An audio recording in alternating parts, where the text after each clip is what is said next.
You're tuned in to the Reality Fred podcast. Food and travel, cool stuff, weird stuff, entertainment, and more.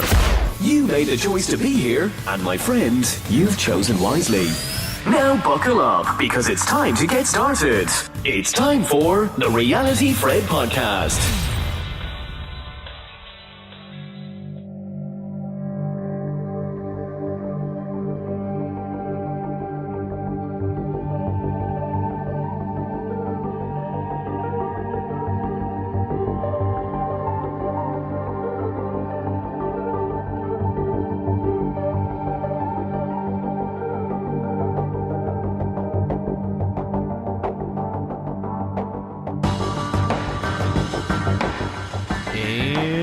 Welcome back, Reality Fred podcast followers. This is episode, I don't know overall what episode this is by now. This might be my 10th episode. This might be my 10th. It's a milestone. But I might be wrong. Okay, well maybe it's not a milestone. But this is episode number 2 of Theme Within a Theme Within a Theme. It's an honor to be here regardless. It's an honor to be episode 2 of A Theme Within a Theme Within a Theme. Again, if you are just joining us and you missed the last podcast episode, I'm joined by my good friend, fellow Dave Gravedigger. Yeah. Gravedigger, Matt Duran. We are doing 3 recordings of Chad Calek's feature films. We just wrapped up a podcast about American Ghost Hunter. Right, good one. Which was an excellent podcast. I thought so. I thought it went really well. Did you think it went better or worse than what you were hoping? It went better, I would say. You think it went better? I had really no hopes. I just was hoping I could talk. All right, well, now we're going to talk about Blood Red Sky. If you haven't, by the way, listened to the first podcast, stop. Go back. Yes. Listen to the first podcast. Yeah. And then if you also have not watched the trailer to Blood Red Sky, stop. Go back and watch the trailer for Blood Red Sky. I mean, if you haven't watched any of Chad's... This isn't for... These podcasts are not for people who have watched Chad. Actually, really, I'm kind of hoping that you're listening to this having not. I mean, if you have, then it'll be interesting to see whether you agree or disagree with some of the things we have to say. I think you can get a sense for the whole documentary without watching the documentary just by listening to Reality Fred, podcast number 10. Well, I'm hoping that if you haven't watched these and you're watching this, it may will inspire you to watch it. Oh, by the way, I really should have mentioned this in the first one, but these are all, the American Ghost Hunter and Blood Red Sky are free on Amazon Prime to watch. Oh, yeah. I was going to say that, too, but I just didn't know if we were advertising for Chad or not. Yeah, they're free and they're... they're free. Yeah, and they're free. On Amazon Prime. You got to pay for Amazon Prime, but they're free to watch. They're included with your Prime account. So if you have Amazon Prime, go watch American Ghost Hunter and Blood Red Sky. So and whether it's your thing or not your thing, it's a good flick. So what we're going to do here is we're going to talk about Blood Red Sky. So we don't need to do as much introduction about everything that we did with American Ghost Hunter. So we're going to more just kind of jump into things. So we'll start off again. I'll kind of give the basic summary. Jump in. Where you want to jump in? Anything I'm forgetting? We'll talk about what we liked and didn't like, and then we'll kind of wrap it up. But what I actually want to do at this point, the one extra thing I want to do is at the end of this is compare which one did you like better, American Ghost Hunter or Blood Red Sky. So save that till the end. Oh, okay. If you have an opinion between the two, save that till the end. Now, I see you brought a book. I'm just bringing this up now. You have this little book that you had some questions in the last pod when we did the last one. Do you have questions for this one too? I did not write any questions for this one. There was a specific reason I wrote questions for the last one. Okay, which I'm going to tell you off mic. Okay, but for this particular one, no.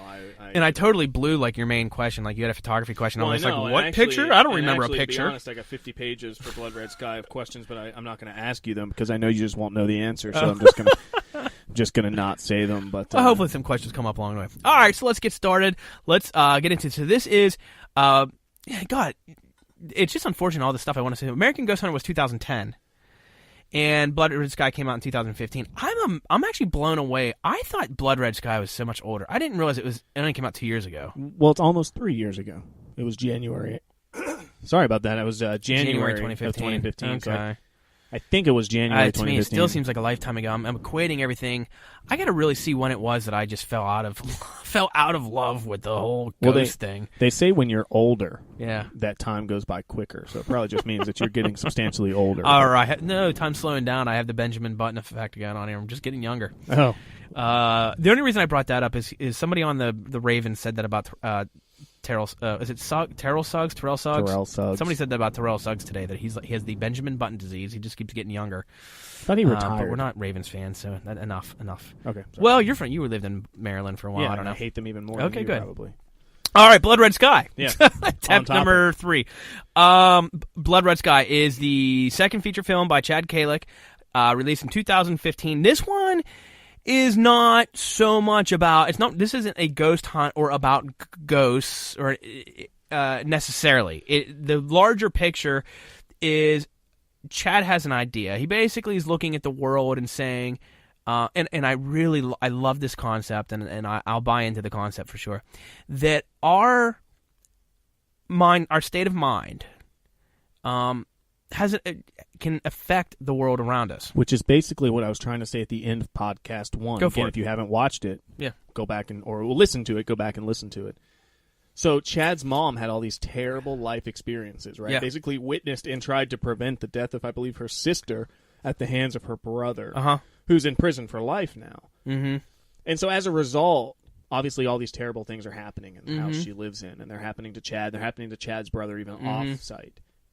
So I think it really ties in really, really well to Blood Red Sky, because maybe her negative state of mind, so if you don't believe in the demonic possession part, a negative state of mind led to all of these environmental changes. And I wonder if here let's throw out a hypothetical. We can't answer this, but we'll ponder on it. Do you think after doing American Ghost Hunter, at some point between 2010 and when Chad started making A Blood Red Sky, do you think part of him started thinking, because he says he doesn't ghost hunt anymore. He basically comes out and says, I don't really. He says there's more hoaxes out there, blah blah blah blah blah. But anyways, he says, do you think a part of him started thinking, maybe this was something different with my mom? Like, could it just have been our state of minds? Could my reality where I'm like what I'm involved in, what I do, the way my world is every day, could it just be because I've been stuck in a certain state of mind in my life? And could all these things that happen in the house, do you think he looks back, do you think he was thinking that maybe it wasn't ghosts, maybe it was our state of mind, maybe it was the negativity, and that started the ball rolling? Or was it just the 2012 end of the world stuff, which is how the movie starts and which we'll talk about in a second? So I don't know why it can't be both.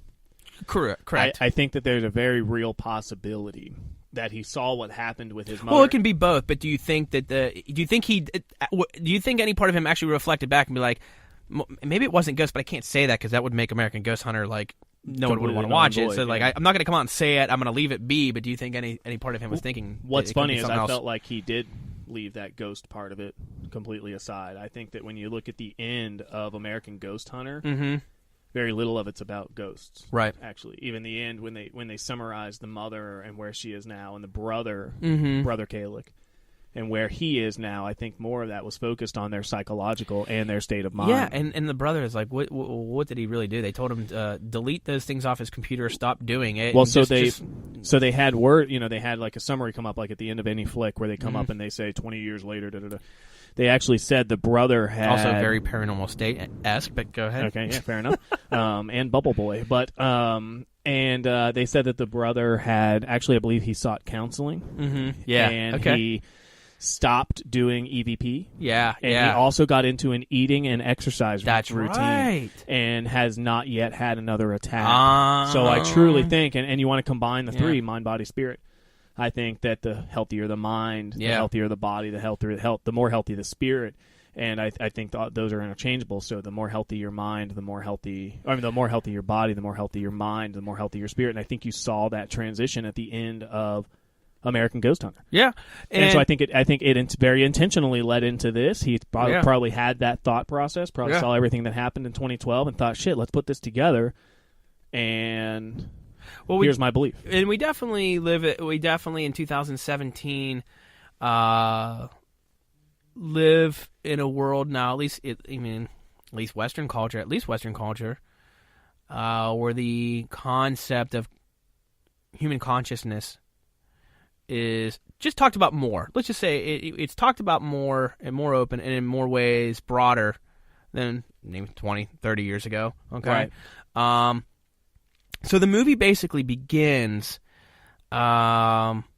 kind of like basically, I guess in 2012. I mean, I guess they're putting it together, even though it wasn't released until 2015. I guess they're putting it together because December 21st, 2012 hasn't happened yet. So basically, the Blood Red Sky begins with, if you go back to 2012, if you remember, here in Western culture, so many people thought the world was going to come to an end because the Mayan calendar ended December 21st, 2012. Right. So people thought it was going to be the end of the world. Other people thought it was going to be maybe not necessarily the end of the world, but the beginning of a new era, things like that. But the way he begins the documentary is he just shows all the horrible things that are going on in the world. And there's always like natural things. Yeah, like natural disaster stuff. Volcanoes, fires. So let's see what we can ramble off from memory. Of course, there was the Japanese earthquake and tsunami. There was a tsunami, yeah. The devastation, like, just randomly. And do you remember back in 2012, just like birds dying, like massive amounts of birds just dying? I do now. All What's over funny the place? is I remembered those events, but I didn't piece together that they were 2012. They were all going on together until this movie. Yeah. Dolphins, like families of dolphins, just yeah. washing up on shore and killing them, like basically committing suicide. Correct. He showed the picture of that one beach that was just like littered with like millions and millions of basically fish were killing themselves. So you had all these animals just like committing suicide or dying mysteriously for whatever reason. You had the earthquakes, hurricanes. You had just political corruption, just a lot of crap. Basically, just a lot of crap going on globally. The glaciers cracking. It's the natural disasters to me that got me for sure. Yeah, but it's the collection, and he even points out these things are always going on. But it was specifically like, doesn't it?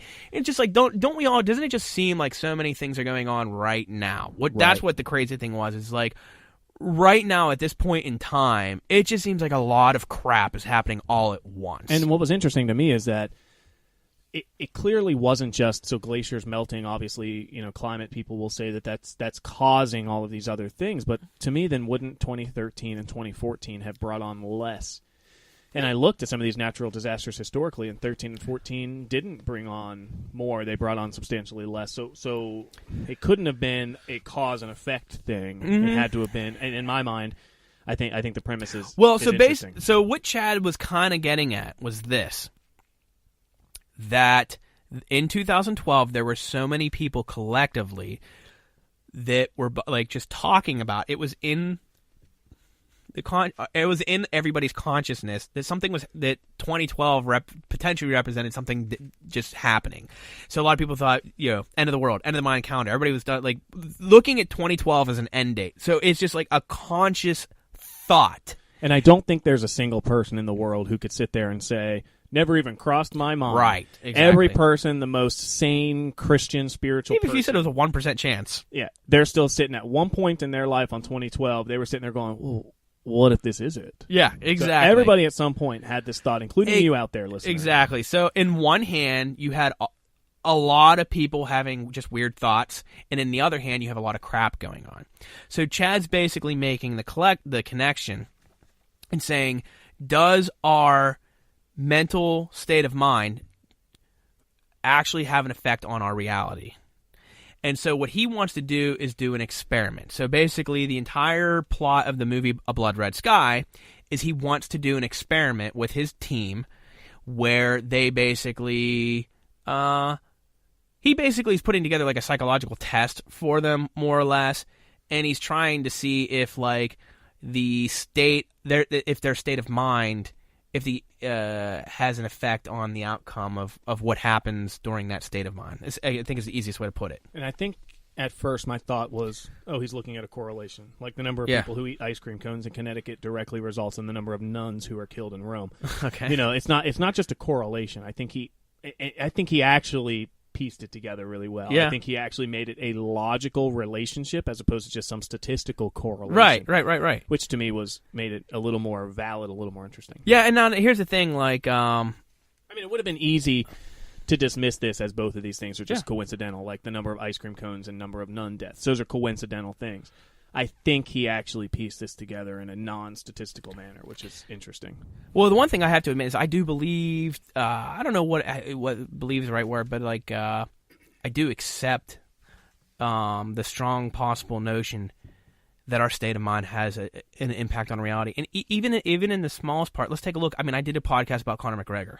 I don't know. I did a podcast about Conor McGregor. I have a whole section in there where he has a firm belief in the I think he calls it the law of attraction. But basically, like, if you believe in positive things, if you believe that you can succeed, and you wake up every day and you act on those beliefs, and you never stop believing that, like, you will eventually succeed. I mean, but if you wake up every day and say, like, come up with an excuse of why you're not going to succeed,